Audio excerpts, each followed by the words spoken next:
Hi friends, welcome to the UPSC PCS forum. आज हम start करेंगे मौर्यन एज को एनसीईआरटी के सीरीज में। एनसीईआरटी का एमसीक्यू सीरीज मैंने स्टार्ट किया हुआ है। अगर आपने नहीं देखा है तो ज़रूर जाके देखिए ये एनसीईआरटी पढ़ने का सबसे अच्छा तरीका है। अगर उसके रिगार्डिंग आपने एमसीक्यू सॉल्व कर लिया तो आपको आइडिया लग जाएगा कि एनसीईआरटी पढ़ना कैसे है। साथ ही साथ मैंने ज्योग्राफी का बहुत ही अच्छा डिटेल वीडियो बनाया हुआ है। अगर आपने उसको नहीं देखा है तो जाके ज़रूर देखें।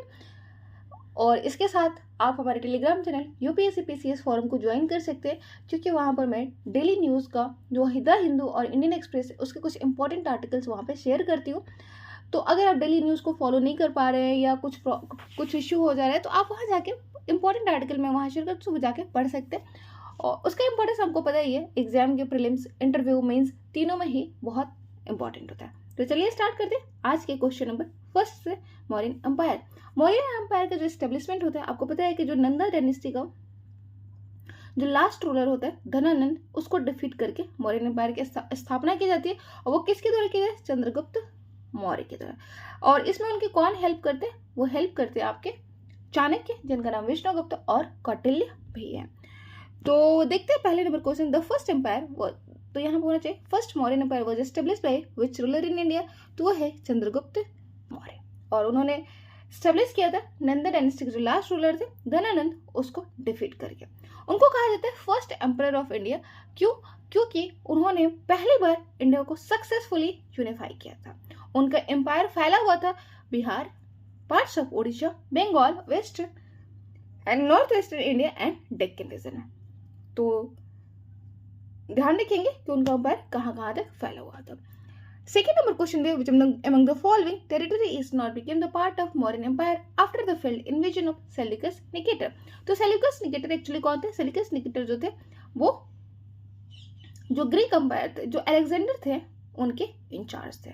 ठीक है, तो वो कौन सा पार्ट था? वो अलेक्जेंड्रिया था, जिसको वो जो मौर्यन एम्पायर के अंतर्गत वो नहीं आ पाता है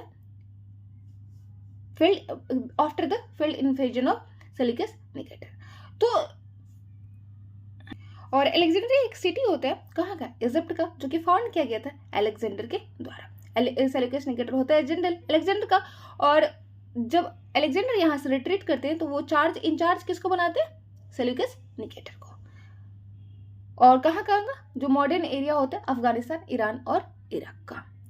लेकिन वो डिफीट किसके द्वारा हो जाते हैं? जो मौर्यन एम्पायर होते हैं उनके द्वारा, जो चंद्रगुप्त मौर्य होते हैं उसके द्वारा डिफीट हो जाता है। किसका? सेल्यूकस निकेटर का। सेल्यूकस निकेटर कौन होता है?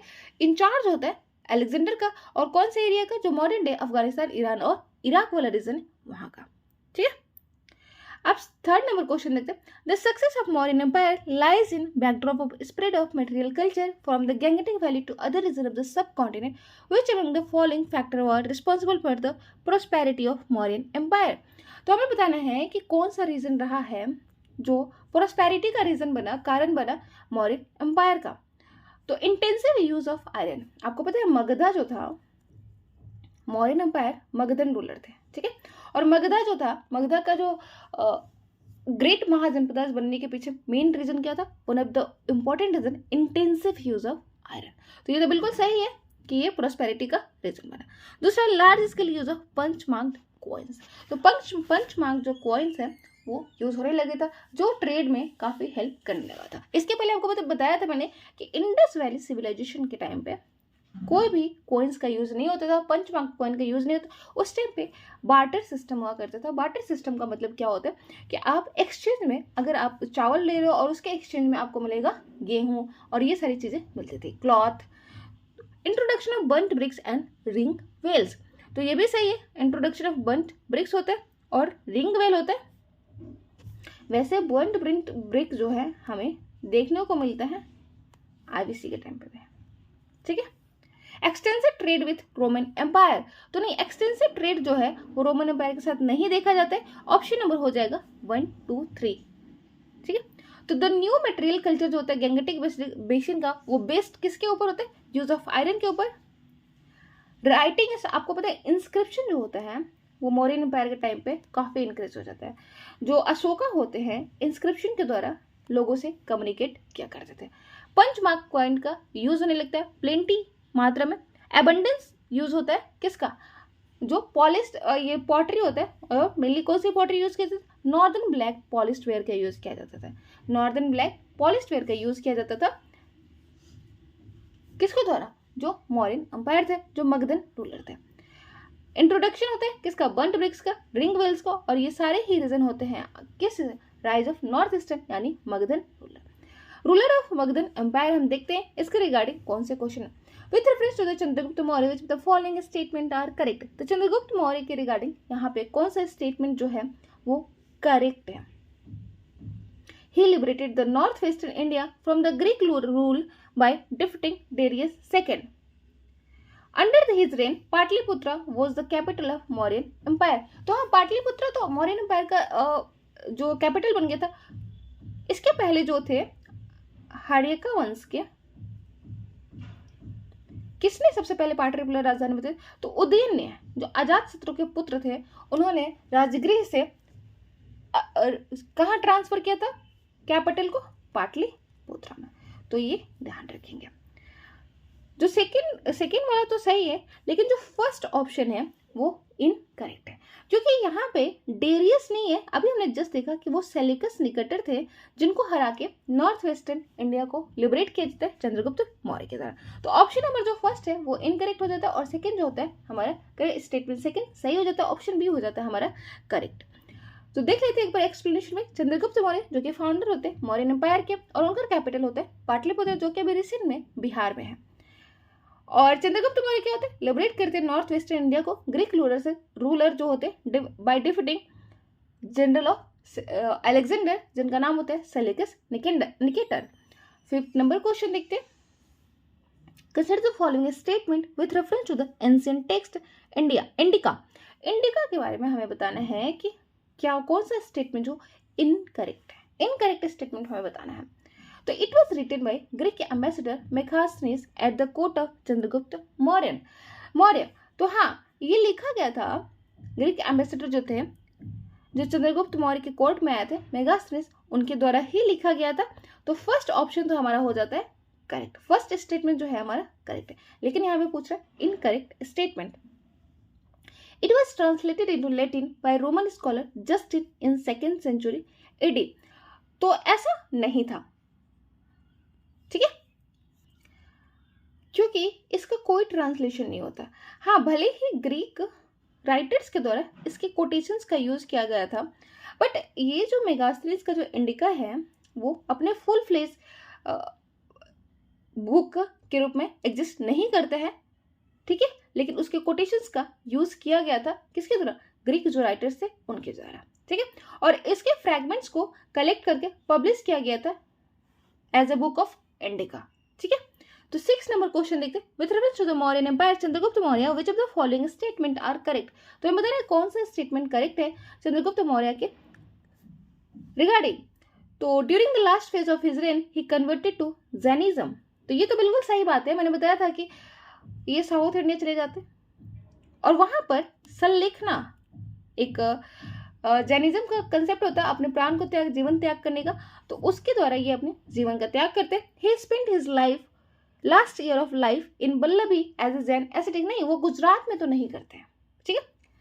तो ऑप्शन नंबर हमारा हो जाएगा फर्स्ट करेक्ट। गुजरात में नहीं करते, वो कर्नाटका में करते हैं। कर्नाटका में अपने जीवन का लास्ट समय जो एज जैन एसेटिक के रूप में बिताते हैं। तो देख लेते हैं इसका एक्सप्लेनेशन एक बार कि जो चंद्रगुप्त मौर्य होते हैं उनके टाइम पे क्या होता है, जो ट्रेडिशन जैनिज्म का वो फैलते। एक चीज ध्यान रखेंगे, चंद्रगुप्त मौर्य जो होते हैं वो कंटेम्प्रेरी नहीं होते हैं, महावीर के कंटेम्प्रेरी नहीं होते हैं, क्योंकि महावीरा और जो बुद्धा हैं यानी सिद्धार्थ वो किसके कंटेम्प्रेरी थे? वो अजात शत्रु और बिंबसारा के कंटेम्प्रेरी थे।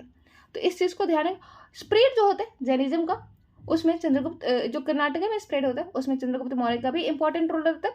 और हमें जब बुद्धिज्म जैनिज्म पढ़ा था तो जैनिज्म में भी हमने देखा था कि जो भद्रबाहु होते हैं उनका भी बहुत इंपॉर्टेंट रोल होता है। किसमें?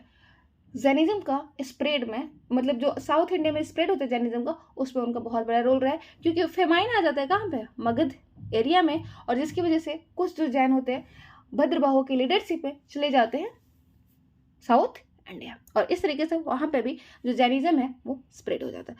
सेकेंड जो ऑप्शन था कि उन्होंने कर्नाटक, वल्लभी में नहीं, कर्नाटक में जैन एसिटिक ग्रुप में अपना जीवन का लास्ट ईयर गुजारते हैं और वहीं पर सल्लेखना सिस्टम से अपना जीवन का त्याग कर देते हैं। 7th नंबर क्वेश्चन देखते हैं, consider the following statement with reference to the reign of Bindusara. Bindusara कौन होते हैं? बिंदुसार जो है वो पुत्र है चंद्रगुप्त मौर्य के, ठीक है। ही डिसकंटिन्यूड, यहाँ पे इनकरेक्ट ऑप्शन बताना है। तो he discontinued the diplomatic link established between the Mauryan and Greek Empire. He conquered the ancient kingdom of South India and made them part of the Mauryan Empire. तो हमें बताना है कौन सा जो स्टेटमेंट है वो करेक्ट है। तो यहाँ पे क्या क्या करेक्ट होता है? ऑब्वियसली ना, यहाँ पे वो डिसकंटिन्यू थोड़ी ना करते हैं, वो भी एक्सपेंड नहीं करते। और सबसे ज्यादा एक्सपेंशन तो अशोका का टाइम होता है। अशोका जो ग्रेट सम्राट के रूप में बनते हैं वो किनके पुत्र होते हैं? बिंदुसार के ही पुत्र होते।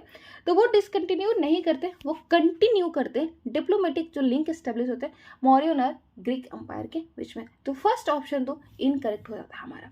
ही conquered the ancient kingdom of South India and made them part of the Mauryan empire. नहीं, वो एक्चुअली वो अपना एक्सपेंशन जो है वो करते हैं साउथ इंडिया में। उनकी सुजर्निटी मतलब एक्सपेंशन जब करते हैं तो वहां पे उनके सुजर्निटी को एक्सेप्ट किया जाता है, लेकिन वो पार्ट नहीं होते हैं मौर्यन एम्पायर के। तो ऑप्शन नंबर कनकर्ड नहीं होता है। तो ये भी हमारा ऑप्शन जो है वो इनकरेक्ट है। बोथ जो स्टेटमेंट्स हैं वो दोनों ही इनकरेक्ट है। देख लेते हैं हमारा एक्सप्लेनेशन। तो बिंदुसार कौन होते हैं? बिंदुसार होते हैं चंद्रगुप्त मौर्य के सन होते हैं और वो सक्सीड होते हैं as a Mauryan empire after the Chandragupta Maurya.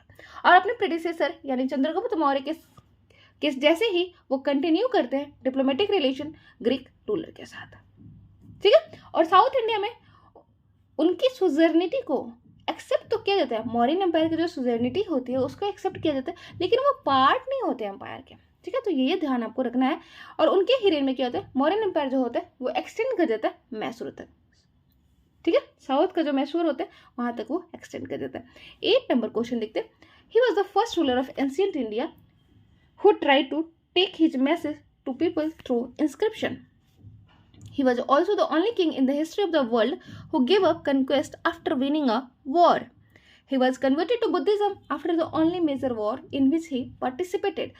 तो ऑब्वियसली आपको तीनों ही ऑप्शन से समझ आ रहा होगा कि ये कहीं ना कहीं अशोका के बारे में कहा जा रहा है, क्योंकि वही पहले रूलर थे जो अपने लोगों के साथ, अपने प्रजा के साथ जो कनेक्शन कम्युनिकेशन बनाए रखते थे वो इंस्क्रिप्शन के द्वारा ये मैसेज दिया करते थे। तो ऑप्शन नंबर फर्स्ट जो बताते हैं वो अशोका। सेकंड में देख ले, वो ओनली किंग थे वर्ल्ड के जिन्होंने कलिंग वॉर के बाद, कलिंग वॉर जीतने के बाद वो क्या करते हैं, वो कन्क्वेस्ट करना छोड़ देते हैं।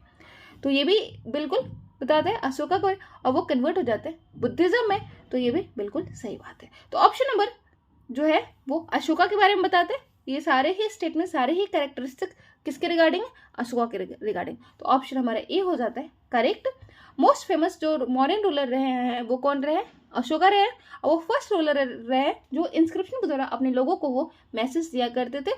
और जो most of the Ashoka inscription था ना वो प्रकृत लैंग्वेज में था। ध्यान में रखेंगे जो बुद्धिज्म थे, बुद्धिस्ट जो लोग थे उनके जो प्रीच करते थे, उनका जो डिस्कोर्स था, वो जो मैसेज दिया करते थे वो पाली लैंग्वेज में दिया करते थे। लेकिन जैनिज्म में प्रकृत लैंग्वेज का यूज किया जाता था, ठीक है। और बाद में जो उनका कंपाइलेशन हुआ था, ठीक है, तो वो किस पे हुआ था, वो हुआ था उनका टेक्स्ट का जो कंपाइलेशन हुआ था वो हुआ था अर्धमगधी में।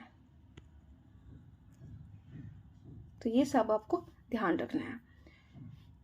तो उनका जो मोस्ट ऑफ द इंस्क्रिप्शन जो था वो किस में तरह करता था, प्रकृत लैंग्वेज में लिखा करता था और वो ब्राह्मी स्क्रिप्ट में लिखा जाता था, ठीक है। कलिंगा क्या है, कलिंगा है आपको पता है सेंट्रल ओडिशा का, सॉरी कोस्टल ओडिशा। अभी भी आपको पता है कि कलिंग कोस्ट नहीं कहते हैं उसको, एक्चुअली उत्कल कोस्ट कहते हैं, कोस्ट कहते हैं। तो कलिंगा जो है नाम था किसका, कोस्टल ओडिशा का। अशोक लड़ाई करते बैटल में कनकर कर देते कलिंग को। और लेकिन वो कलिंग के लड़ाई के बाद क्या होता है, वो काफ़ी हॉरिफाइड हो जाते हैं। इतने सारे वॉयलेंसेस को देखकर, ब्लड सेट को देखकर वो डिसाइड करते हैं कि वो अब वॉर नहीं करेंगे। और वो वर्ल्ड के पहले और ओनली किंग है जिन्होंने कनक्वेस्ट छोड़ दिया था, ठीक है, after winning the war. Ashoka convert हो जाते हैं बुद्धिज्म में as a result of Kalinga war, और इसके बाद वो इतने सारे ब्लडशेड देखने के बाद वो किस में कन्वर्ट हो जाते हैं, बुद्धिज्म में कन्वर्ट हो जाते हैं और बन जाते हैं एक मॉन्क। 9th नंबर क्वेश्चन देखते हैं, Which among the following ruler of ancient India is credited for bonding the whole country with one dharma, one language and one script? तो ये किसके बारे में कहा जा रहा है कि वो कौन सा रूलर थे एंशियंट इंडिया का जिसको क्रेडिट किया जाता है होल कंट्री को बाउंड करने के लिए वन धर्म, one language and one script? तो वो है none other than Ashoka. Ashoka जो ग्रेट सम्राट रहे हैं हमारे एंशियंट इंडिया के, उन्होंने पूरे कंट्री को एक धर्म, एक लैंग्वेज और एक स्क्रिप्ट में बांध दिया था। अशोक ब्रॉड करते पॉलिटिकल यूनिफिकेशन। तो ध्यान रखिए पॉलिटिकल यूनिफिकेशन पहली बार मौर्यन एम्पायर के ही टाइम पे आया था। उनके रेन के टाइम पे क्या होता है, उनके टाइम पे क्या होता है कि जो मौर्यन एम्पायर होता है वो कहाँ तक एक्सपेंड करता है, वो एक्सपेंड करता है वेस्ट में अफगानिस्तान, ईस्ट में बंगाल, नॉर्थ में कश्मीर एंड साउथ में मैसूरू तक। मैसूरू आपको पता है अभी कर्नाटका में है, ठीक है, जहाँ के टीपू सुल्तान इंपॉर्टेंट हैदर अली जो है रहे हैं वो इंपॉर्टेंट रूलर रहे हैं मेडिवल पीरियड में। और वो पॉलिसी फॉलो करते धम्मा पॉलिसी को फॉलो करते। पैटर्निस्टिक उनका आउटलुक हो जाता है उनके सिटीजन्स के लिए। उनको लगता है कि ये जितने सारे सिटीजन जो उनके सिटीजन्स है वो क्या है, उनके बच्चे टाइप है, ठीक है। और प्राकृतिक लैंग्वेज को वो यूज करते इंस्क्रिप्शंस पे मेनली और ब्राह्मणी स्क्रिप्ट का। नॉर्थ वेस्टर्न इंडिया में वो यूज करते खरोष्टी स्क्रिप्ट का, ठीक है। तो ये आप ध्यान रखेंगे। Who among the following ruler advised his subject through the given inscription? Whosoever praises his religious sects or blames other sects out of excessive devotion to his own sects with the view of glorifying his own sect, he rather injures his own sect very severely. तो ये जो है inscription पे जो लिखा गया है कि जो अपने रिलीजियस के प्रे करते हैं, अपने रिलीजियस सेक्स के लिए और ब्लेम करते हैं दूसरे सेक्ट को एक्सेसिव डिवोशन के लिए, मतलब दूसरे रिलीजन को ब्लेम करते हैं, अपने रिलीजन में इतना ज़्यादा वो एक्सेसिवली डिवोट हो जाते हैं और ग्लोरीफाई करते हैं अपने सेक्स को, तो वो अपने ही सेक्स को सिवियरली इंजर कर रहे हैं। कहने का मतलब यह है कि अगर हम खुद का रिलीजन, खुद की चीज़ों को अगर कुछ ज़्यादा ही तारीफ करें, कुछ ज़्यादा हम उसमें ऑब्सेशन हो जाए हमें अपने रिलीजन, अपनी चीज़ों से, और हम दूसरे की चीज़ों को इग्नोर करें, दूसरे की चीज़ों को नेग्लेक्ट करें, तो हम कहीं ना कहीं अपने सेक्स को, अपने रिलीजन को हार्म करते हैं और वो सिवियरली हार्म करते हैं। और ये जो है, ये जो कंसेप्ट है, ये जो सब्जेक्ट्स है, वो एडवाइस किसके द्वारा किया गया था, तो वो है अशोका। ऑप्शन नंबर ए हो जाएगा हमारा करेक्ट। और इसी टाइम पे भी ये देखने को मिलता है कि बहुत ज़्यादा किसी चीज़ को हम पकड़ लेते हैं या उलझ जाते हैं एक ही चीज़ में, तो वो हम खुद को ही हार्म करते हैं। तो बहुत ज़रूरी होता है कि आप दूसरों की चीज़ों को एक्सेप्ट, टॉलरेंस होना बहुत ज़रूरी है। इनटॉलरेंट होना, अगर हम किसी और के प्रति इनटॉलरेंट हो जाए तो ये हमारे लिए हार्मफुल होता है। अशोका एडवाइस करते हैं अपने सब्जेक्ट के द्वारा इस मैसेज को in inscription. People in the empire follow different religious and he sometimes led to conflict. तो ऑब्वियसली एम्पायर में जो डिफरेंट लोग रहते हैं और डिफरेंट रिलीजन्स को फॉलो करते थे और इसकी वजह से कई बार कन्फ्लिक्ट होते थे। एनिमल्स का सेक्रीफाइसेस होता है, स्लेव और सर्वेंट्स को इल ट्रीट किया जाता था। इसके साथ साथ ही फैमिलीज में झगड़े होते थे और नेबर्स के साथ झगड़े होते थे। तब अशोका ने फील किया कि उनका ये ड्यूटी है कि उन सारे प्रॉब्लम को वो सॉल्व करें, और इसके लिए वो अपॉइंट करते एक ऑफिशियल जिसका नाम रहता है, जिसको कहते हैं धम्म महामता। धम्म महामता के द्वारा वो क्या करते, वो टीचिंग्स देते हैं, लोगों को सिखाते हैं धम्मा के बारे में, ठीक है। धम्म महामता क्या करते थे, वो टीचिंग्स देते, सिखाता था लोगों को ये सारी जो जितनी सारी कुरीतियां, जो कन्फ्लिक्ट्स होते थे एनिमल्स को, तो इन सब चीज़ों से बचने के लिए, इन चीज़ों से प्रोटेक्ट करने के लिए लोगों को धम्मा का मैसेज दिया जाता था, ठीक है। और बहुत सारे मैसेज देने के लिए वो इंस्क्राइब करवाते थे रॉक पे, पिलर्स पे इंसर्ट करते थे अपने ऑफिशियल्स को, ठीक है। तो ये हमारा कंप्लीट हो जाता है 10th number question. 11th number question से हम नेक्स्ट क्लास में देखेंगे। Thank you so much. I hope आप लोगों को अच्छा लगा। बाय।